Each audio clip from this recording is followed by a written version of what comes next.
Sexual acting out among narcissists is such a common problem, it's nearly a trope. Are all sex addicts narcissists? Or is sexual addiction something that a lot of narcissists struggle with? In this episode, Tara and I are going to dive into the intimacy problems that are common in toxic relationships. And instead of the self-help tip, we're going to do something different. We're going to take the listener's question and answer that instead. And maybe you have a question that you would like us to address on a future episode. If so, please email us at hello@breakingfreewithkerrytara.com. Thank you for joining us on Breaking Free from Narcissistic Abuse. I'm Dr. Kerry McAvoy, a mental health specialist with over 20 years of counseling experience. And I'm Tara Blair-Ball, a certified relationship coach. This is a listener-supported podcast. Please consider becoming a supporter of the show for less than a cup of coffee. You can see a link in the show notes below. So I have been contacted a lot by people who have not only been narcissistically abused, but also are facing a form of sexual addiction. Do you think that's a regular feature of narcissistic abuse, or do you think this is just a fluke that I happen to be seeing? I would love to know what you think, because not only are you aware that I just said that, but you're aware of my history of also having someone who is a narcissist who had, I think, clearly a sexual addiction. The stats are really high. And like you, it's a story that I hear again and again, that even if it's not just cheating outside of the relationship, there's generally a lot of cheating in a narcissistic relationship. But issues with porn addiction, issues with, subscribing to sites like OnlyFans or abusing other types of lewd sites. So absolutely. Even if it's just the love addiction aspect of sex addiction. So having lots of inappropriate, sort of boundaryless relationships with people of the opposite sex or people they find attractive. Well, let's even back up and define what we think sexual addiction is. Want to jump in first and tell me what you think it is? Well, addiction to the process around some aspect of sex. So a process of looking at and ingesting or consuming a lot of porn, or the act of hunting for affair partners or sexual partners. That's how I would define it. Yeah, I kind of approach it a little bit, of course, are you surprised, from a psychological perspective? I would say it's the use of sex as a way to deal with coping, a normal coping mechanism. It's avoidance of emotions, avoidance of stress, and then you're defaulting to sex as a way to do that. So I kind of separate them into two groups. I think that there are people who are narcissistic who think they are entitled to whomever they want, and they are seeking supply. And of course, the greatest supply is to have someone think that you're all that, or to get sexually exploitive. But I do think that there's another group that's using sex as a way to avoid their emotional angst and difficulties. So I sort of see it as a both problem. But I think that a lot of narcissists are misusing sex. I think that's just across the board, but I think some are not sex addicts. They're just predatory and exploitive. And then I think there are those who actually would fit into the sexual addiction definition, of, at least as I see it. So what would be the difference between misuse and abuse? When does it cross the line? I'm not even saying I always think it's a misuse. But I think it's an addiction when it becomes a coping mechanism. So there are those that I think just are predatory. That are they opting out of dealing with grief or loss, or maybe a bad day at work, and defaulting to sex? Well, probably a lot are, but there are those who compulsively do it, and I would say that's the addictive piece of it. But then there are others who just say, I have this insatiable need to have people admire me, or to think I have all this prowess, and so then they're seeking those people out. So I know it's really hard, because how do you define that line? I think you have to look at, what are they using the sex for? Is it just supply, or is it also supply and coping? Now, addiction in general, they would see it as becoming an abuse when you start having some kind of consequences from it, which, again, that's a fine line to walk, because is it a big enough consequence if you lose a relationship, for example? Yeah. One relationship versus many relationships. When does it become unmanageable to you? When do you start having big enough consequences?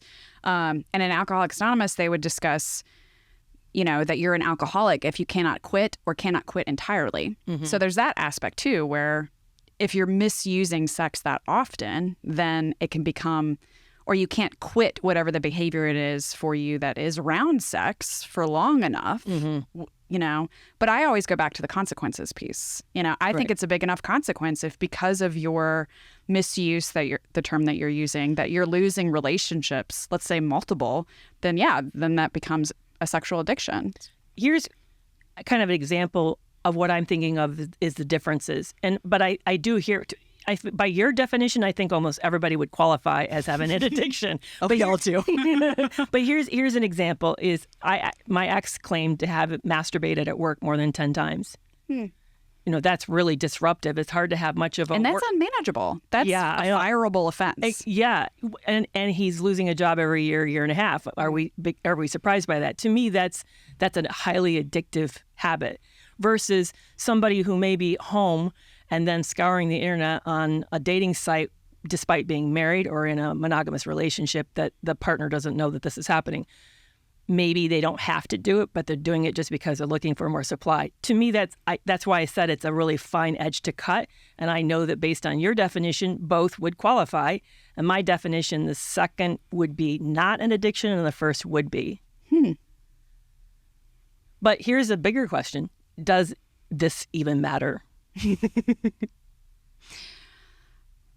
I don't know. I'm not for sure it does matter because both is highly destructive. Yeah, both are going to be painful and hurtful and hard to find, and both can very likely end the relationship. I don't know if it would necessarily matter whether they were a sex addict, just a sex addict, because I mean, any addict in general is going to have narcissistic traits versus being just narcissistic. Do you really think that? I'm not for sure I agree that all addicts have narcissistic traits. Oh, absolutely. All active addicts, I absolutely believe, have narcissistic traits. Okay, but you said active addicts. Yeah. Do you think their pre-morbid personality, what they were like before they started using, was also narcissistic? Or do you think they could have had other types of personalities? The literature is different. I know for myself that I absolutely had addictive personality traits prior to ever using any kind of substances. But do you think you were narcissistic? No, I don't. Right. I would agree with you. I don't think every addict is a narcissist. I do think that when you're using, you become narcissistic. Oh, absolutely. Yeah. Like the deception, the mask, that was absolutely a big part of my active use. Right. Yeah. Because the research I was aware of and it was looking at the opiate usage, that when they recovered completely, they resumed their original personality, which was unlike the addictive personality, that it reverted back. That's the good news. Problem is how hard it is to become sober. Right. Yeah. So, yeah, I think all narcissists, well, here's another question. Do you think all narcissists are misusing sex? I know there are people out there who say that they are. I personally don't agree with that. Because I know narcissistic people I can, off the top of my head, tell you are not misusing sex. I do think we need to qualify it by so there's sexual addiction, but then there's also sexual I want to say sexual abuse, but that's not quite the right term either. But the idea of using sex for power by withholding it, for example. I have absolutely seen people who are narcissistic who have withheld sex as punishment or to manipulate or to con. And that's not necessarily them having a sexual addiction, but it's still a misuse of sex. So I don't think that every single narcissist is sexually addicted, but... Yeah, I don't either, because if it was, the DSM-5 would list it as a characteristic, and it doesn't. So I don't think it's a universal, but the number of people who struggle with this is so high. And I know it's a very devastating experience to have in a relationship. I was cheated on, and it decimated me. So I think it's very prevalent, but I don't think it's universal. And why do you think people want to insist on the universality of it? I think part of it is we just want to make sure our experience seems universal, because then we don't feel so alone with it. I would wonder, or I would guess it was that. And maybe, too, those people are hurt or damaged more because of the aspect of it, because it was cheating, because it was, withdrawing of love, affection, sex from their personal relationship. I don't know. That's it. Yeah, you got me thinking. I know for me, it was harder to talk about. It was something I felt like I couldn't share with anyone, that I would certainly, imagine if I stepped back and said to you, hey, I just came home from the honeymoon and I found out he's been cheating. You probably said, Kerry, you need to get out. But I wasn't ready to hear anybody tell me to get out. So I didn't really want you to choose a side. I wanted to keep all my options open. And the way to do that was to tell nobody.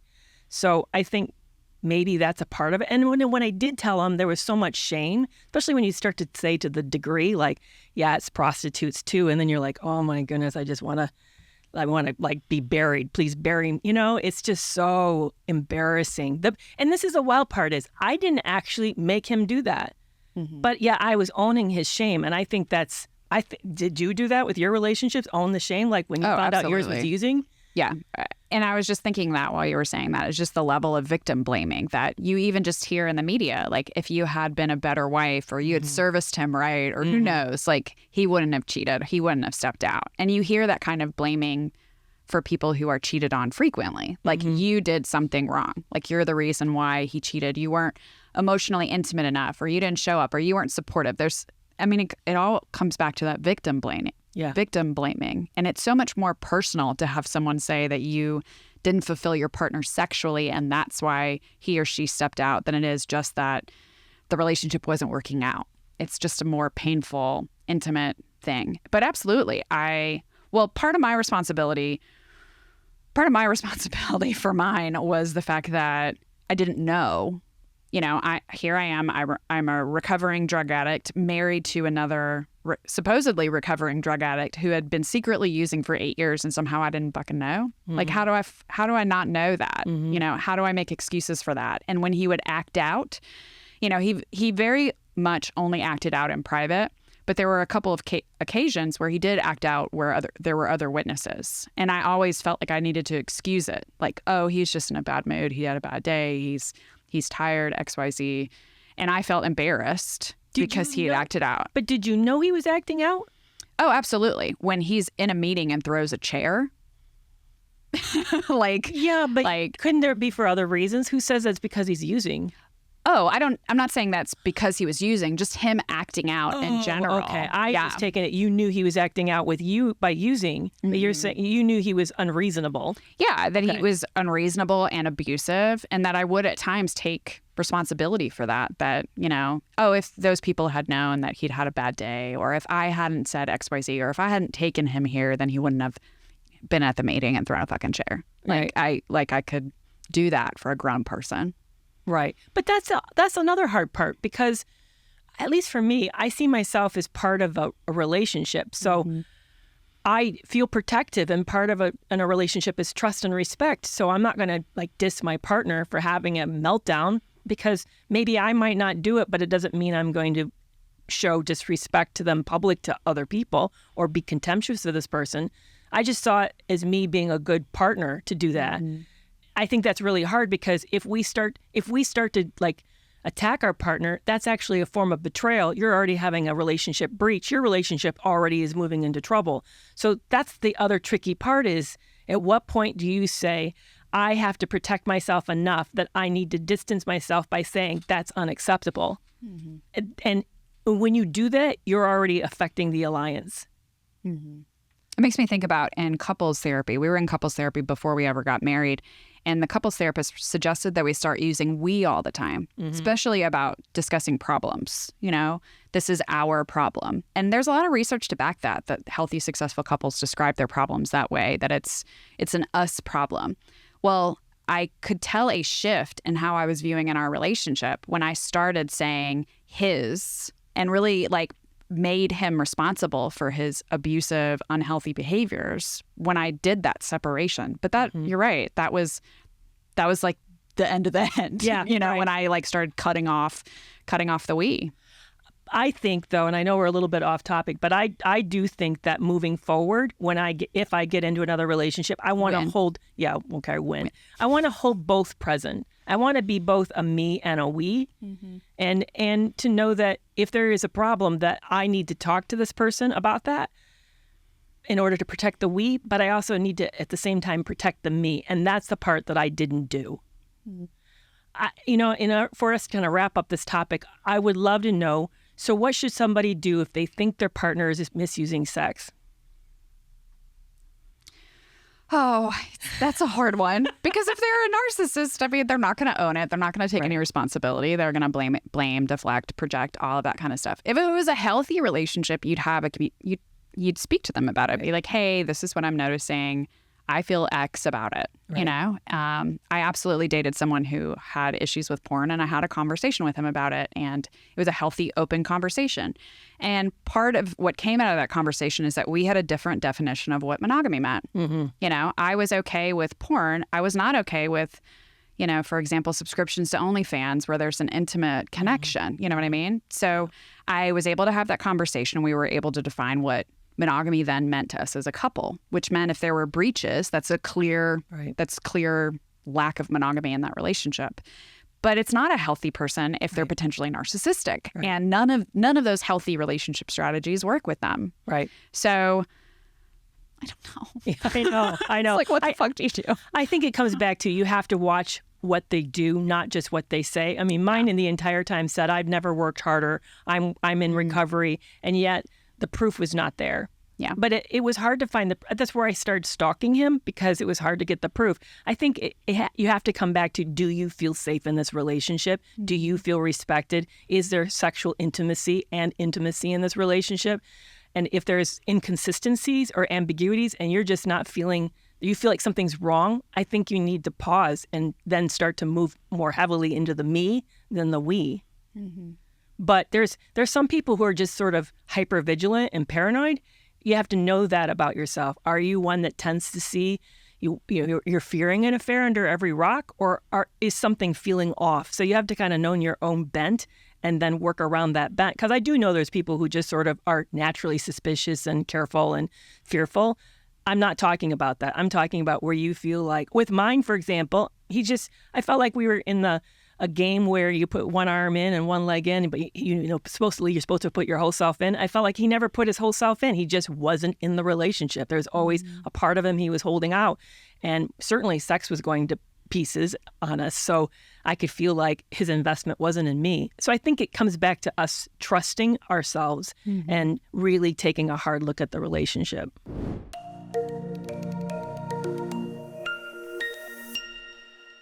So instead of a self-help tip today, we're actually going to answer a listener question. So Kerry, this is our question. I've heard two different opinions about whether someone can heal from or be cured of narcissistic personality disorder. On one hand, people say, no, once a narcissist, always a narcissist. On the other hand, I've heard that narcissism stems from some deep wound that was inflicted upon them, or that they suffered through at some point in their life, and so that if they get therapy related to that specific trauma, they will recover from their narcissism. What do you think? The latest research suggests it's a biosocial problem. What that means is that there's biological components. They actually looked at neuroimaging, and the brains of a narcissist functions different than a normal person. They're actually neurodivergent. Now, why are they neurodivergent? Is that a genetic predisposition, or is it because of early socialization, which can cause changes in the brain? We don't really know. But there is changes in the brain, which is really hard to change. So that's why we often say narcissists don't change. I think they can become more cognitively empathic and maybe learn to be a little more self-reflective. But here's the problem. That means looking at their failures and mistakes and taking ownership for that, and they're shame avoidant. So it becomes this paradox. How do you look at something when you can't stand to look at it? Then you don't tend to look at it. And you can't change if you don't look at it. So that means most of them will never do that. So I'm not optimistic. I mean, I've worked with narcissists in the office as a psychologist, and I haven't seen many profoundly change. I don't think they're going to ever be a person who's easy to live with, who's reflective, sympathetic, shows a lot of interest in their partner. I think there's always going to be a measure of disconnection and intimacy loss for the partner or the spouse. So it comes back to the question of, can you withstand that? Yeah, the stats I've seen have said 2% success rate. But I am hesitant to even share that stat because I feel like some of our listeners might hear that and be like, 2%, yay, yeah. some. The scientist in me wants to jump in and says 2% is about the margin of error. meaning that we always have a mistake. We always have a little leeway that kind of catches people falsely. So you're basically saying it's somewhere near zero.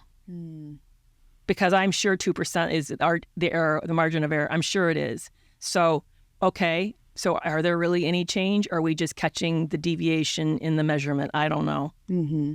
And I always want to caution, because this was my tendency in my relationship, is I tend to want to think that I am the exception. And most often, we are all the rule. Yeah. And so, exactly. let's not attach ourselves to the 2%. Right. Let's attach ourselves to that 98%, Yeah. meaning that it does have an extremely low, unlikely success rate. Which comes back to the person who asked the question has a lot of work to do around settling themselves with that possible outcome. Yeah. Yeah. Thank you for joining us today. Have a question or comment? Email us at hello@breakingfreewithkerryandtara.com. If this episode's been helpful, consider becoming a supporter. And if you haven't yet, make sure to follow us at Breaking Free from Narc Abuse on Instagram, YouTube, and Facebook. We'll see you back here next time.